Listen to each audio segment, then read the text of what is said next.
தொலைக்காட்சியின் பிரதான செய்திகள். முதலில் தலைப்புச் செய்திகள். செம்மணியில் நேற்றைய தினம் மகிழ்ந்தெடுக்கப்பட்ட கைக்குழந்தைகளின் 80 தொகுதிகள்.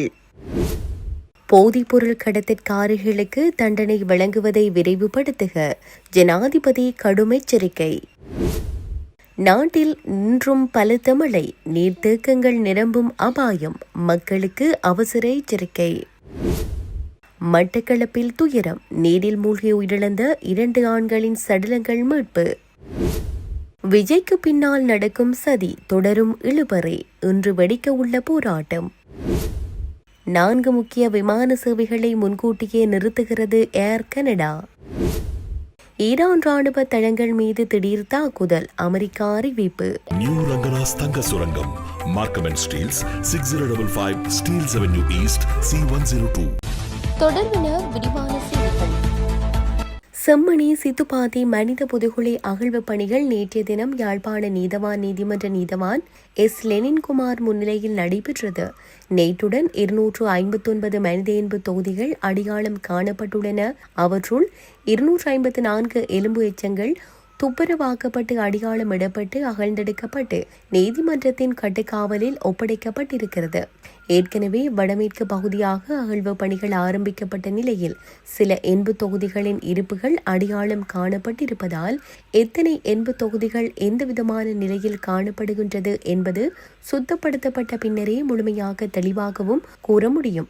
அந்த அடிப்படையில் இந்த அகழ்வு பணிகள் தொடர்ந்து இடம்பெறும். தற்போது அகழ்ந்தெடுக்கப்படும் 80 தொகுதிகள் சிறுவர்களுடைய 80 தொகுதிகளாக இனம் காணப்பட்டுள்ளன. அதிலும் குறிப்பாக கைக்குழந்தைகளின் 80 தொகுதிகள் நேற்று 2 அகழ்ந்தெடுக்கப்பட்டுள்ளன. மேலும் அடையாளம் காணப்பட்டுள்ளவையும் சிறிய குழந்தைகளின் 80 தொகுதிகளாக தென்படுகின்றன. அகழ்வின் போது தொல்லியல் பேராசிரியர் ராஜோமதேவ தலைமையிலான குழுவினர், சட்ட வைத்திய அதிகாரி செல்லையா பிரணவன், குற்றப்புலனாய்வு திணைக்கள அதிகாரிகள், சட்டத்தரணிகள், துறைசார் நிபுணர்கள் பங்கேற்றனர். இலங்கையிலிருந்து போதைப்பொருள் அச்சுறுத்தலை முற்றாக ஒழிப்பதற்கு தேவையான சட்ட திருத்தங்கள் மற்றும் மறுசீரமைப்புகளை விரிவாக முன்னெடுக்குமாறு ஜனாதிபதி அனுருகுமார திசாநாயக்க அதிகாரிகளுக்கு கடும் உத்தரவு பிறப்பித்தார். ஜனாதிபதி அலுவலகத்தில் நேற்று வியாழக்கிழமை நடைபெற்ற முழு நாடுமே ஒன்றாக தேசிய செயற்பாட்டு சபையின் கூட்டத்திலேயே அவர் இதனை வலியுறுத்தினார். கைப்பற்றப்படும் போதைப்பொருள் மீண்டும் எக்காரணம் கொண்டும் சமூகத்திற்குள் ஊடுருவதை தடுக்க வேண்டும் என்றும் ஜனாதிபதி எச்சரித்தார். அவற்றை சட்டப்பூர்வமான நடைமுறைகளின் கீழ் விரைவாக அளிப்பதற்கும் போதைப்பொருள் கடத்தற்காரர்களுக்கு தண்டனை வழங்கும் செயற்பாடுகளை துரிதப்படுத்துவதற்கும் அவர் அறிவுறுத்தினார். முழுநாடுமே ஒன்றாக தேசிய செயற்பாடு ஆரம்பிக்கப்பட்ட 2025 அக்டோபர் 30 முதல் இதுவரை கிடைத்துள்ள முன்னேற்றங்கள் குறித்த கூட்டத்தில் ஆராயப்பட்டது. இலங்கையை சூழவுள்ள வளிமண்டலத்தின் கீழடுக்கில் ஏற்பட்டுள்ள தளம்பல் நிலை காரணமாக நாட்டின் தற்போதைய மழை நிலைமை அடுத்த சில நாட்களுக்கு மேலும் தொடரும் என எதிர்பார்க்கப்படுவதாக வளிமண்டலவியல் திணைக்களம் எதிர்வு கூறியுள்ளது. இன்று பிற்பகல் 1 மணிக்கு பின்னர் நாட்டின் பெரும்பாலான பகுதிகளில் மழை அல்லது இடியுடன் கூடிய மழை பெய்யக்கூடும் என அத்திணைக்களம் வெளியிட்டுள்ள அறிக்கையில் குறிப்பிடப்பட்டுள்ளது. மேல் சப்ரஹமுவ, மத்திய ஊவா மற்றும் வடமேல் மாகாணங்களிலும் காலி மற்றும் மாத்தறை மாவட்டங்களில் சில இடங்களிலும் 100 மில்லிமீட்டருக்கும் அதிகமான பலத்த மழை பெய்யக்கூடும். கிழக்கு மற்றும் வடக்கு மாகாணங்களில் காலை வேளையிலும் மழை பெய்யக்கூடும். இடியுடன் கூடிய மழையின் போது ஏற்படக்கூடிய தற்காலிக பலத்த காற்று மற்றும் மின்னல் தாக்கங்களினால் ஏற்படக்கூடிய பாதிப்புகளை குறைத்துக் கொள்ள தேவையான முன்னெச்சரிக்கை நடவடிக்கைகளை மேற்கொள்ளுமாறு பொதுமக்கள் அறிவுறுத்தப்பட்டுள்ளனர். இந்நிலையில் கடந்த சில நாட்களாக மத்திய மலைநாட்டின் நுவரெலியா மாவட்டத்தில் மஸ்கெலியா பிரதேச சபைக்குட்பட்ட பல பகுதிகளில் மாலை வேளைகளில் இடிமின்னலுடன் கூடிய கனமழை பெய்து வருகிறது.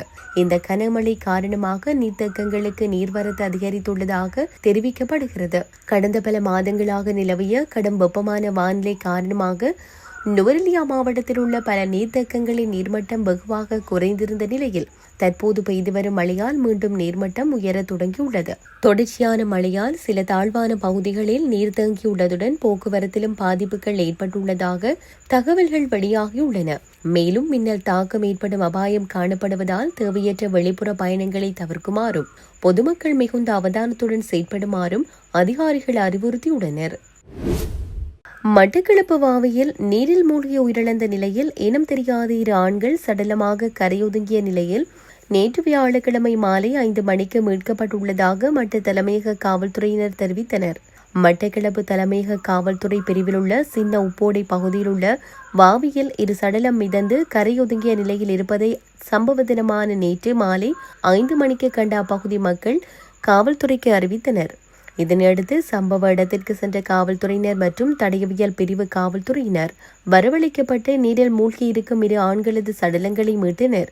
அதேவேளை நீதிமன்ற அனுமதியை பெற்று சடலத்தை பிரேத பரிசோதனைக்காக வைத்தியசாலையில் ஒப்படைப்பதற்கான நடவடிக்கையை காவல்துறையினர் முன்னெடுத்து வருகின்றனர். இது தொடர்பான மேலதிக விசாரணைகளை மற்ற தலைமையக காவல்துறையினர் மேற்கொண்டு வருகின்றனர். தமிழக வெற்றிக் கழகத்தை ஆட்சியமைக்க ஆளுநர் அழைக்காததை கண்டித்து இன்று காலை 11 மணிக்கு ஆர்ப்பாட்டம் நடைபெறும் என தமிழக காங்கிரஸ் கமிட்டி தலைவர் செல்வ பெருந்தகை தெரிவித்துள்ளார். தமிழக காங்கிரஸ் தலைவர் செல்வ பெருந்தகை நேற்று வெளியிட்டுள்ள அறிக்கையில் இதனை குறிப்பிட்டுள்ளார். இந்த அறிக்கையில் தமிழ்நாடு சட்டமன்ற தேர்தலில் தனிப்பெரும் கட்சியாக தமிழக வெற்றிக் கழகம் வெற்றி பெற்றுள்ளது. ஆனாலும் தமிழக வெற்றிக் கழகம் ஆட்சி அமைக்க கூடாதென்ற நோக்கத்தில் இந்திய அரசமைப்பு சட்டத்திற்கு எதிராக பாஜக மற்றும் அவர்களின் கைப்பாவியாக ஆளுநர் செயற்படுகிறார். அவர்களின் இந்த செயற்பாட்டை கண்டித்து மாவட்ட தலைநகர்களில் இன்று காலை 11 மணிக்கு காங்கிரஸ் சார்பாக மாபெரும் கண்டன ஆர்ப்பாட்டம் நடத்த இருக்கிறோம்.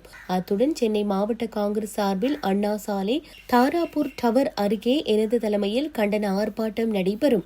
இந்த ஆர்ப்பாட்டத்தில் தமிழக காங்கிரஸ் கமிட்டியின் முன்னாள் தலைவர்கள், முன்னாள் ஒன்றிய அமைச்சர்கள், காங்கிரஸ் முக்கிய நிர்வாகிகள், அகில இந்திய காங்கிரஸ் செயலாளர்கள், மாவட்ட தலைவர்கள் என பலரும் கலந்து கொள்கின்றனர். இவ்வாறு அந்த அறிக்கையில் கூறப்பட்டுள்ளது. சர்வதேச சந்தையில் விமான எரிபொருள் விலை கடும் உயர்வை சந்தித்துள்ளதை அடுத்து இந்த கோடை காலத்தில் திட்டமிடப்பட்டிருந்த 4 முக்கிய காலமுறை விமான சேவைகளை முன்கூட்டியே நிறுத்த உள்ளதாக ஏர் கனடா நிறுவனம் உறுதிப்படுத்தியுள்ளது. ஈரானின் போர் தொடங்கியதிலிருந்து விமான எரிபொருள் விலை 2 மடங்குகள் மேலாக அதிகரித்துள்ளதாக இந்த அதிரடி முடிவுக்கு முக்கிய காரணமாக கூறப்படுகிறது. ரொரண்டோவிலிருந்து சேக்ரமெண்டோ மற்றும் சார்லஸ்டன் ஆகிய நகரங்களுக்கும், வான்கூவரிலிருந்து ராலி நகருக்கும், மான்ட்ரியலிருந்து ஆஸ்டின் நகருக்கும் இயக்கப்படும் விமான சேவைகள் இதனால் பாதிக்கப்படும் என தெரிவிக்கப்பட்டுள்ளது. இந்த வழித்தடங்களில் மீண்டும் முழுமையான சேவைகள் வழங்க 2027 ஆண்டு கோடைக்காலம் வரை காத்திருக்க வேண்டியிருக்கும் என நிறுவனம் குறிப்பிட்டுள்ளது. பாதிக்கப்பட்ட பயணிகளை தொடர்பு கொண்டு மாற்று பயண ஏற்பாடுகள் அல்லது முழு தொகையையும் திரும்பப் பெறுவதற்கான வசதிகள் செய்து தரப்படும் என ஏர் கனடா தனது அறிக்கையில் தெரிவித்துள்ளது. ஏற்கனவே கடந்த மாதம் டொரண்டோ மற்றும் மான்ட்ரியலில் இருந்து நியூயார்க்கின் JFK விமான நிலையத்திற்கான சேவைகளை அக்டோபர் 25 வரை இந்நிறுவனம் தற்காலிகமாக நிறுத்தியிருந்தது. இதற்கிடையில் நிறுவனமும் எரிபொருள் சேவையை கட்டுப்படுத்த தனது விமான சேவையை மே மாதத்தில் 3%, ஜூன் மாதத்தில் 6% குறைக்கப் போவதாக அறிவித்துள்ளது.